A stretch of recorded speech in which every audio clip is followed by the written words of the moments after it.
امریکی صدر Donald Trump نے ایران کے تیل اور خارق جزیرے پر قبضے کا عندیہ دے دیا۔ غیر ملکی میڈیا رپورٹس کے مطابق ڈونلڈ ٹرمپ نے برطانوی میڈیا سے گفتگو کرتے ہوئے کہا ہے کہ امریکہ ایران کا تیل حاصل کرنا چاہتا ہے اور ایران کے مرکزی برآمدی مرکز خارق جزیرے پر کنٹرول حاصل کر سکتا ہے۔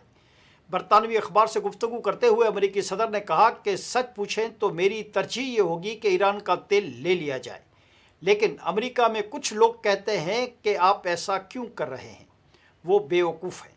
انہوں نے یہ عندیہ بھی دیا کہ اس اقدام میں خارق جزیرے پر قبضہ بھی شامل ہو سکتا ہے۔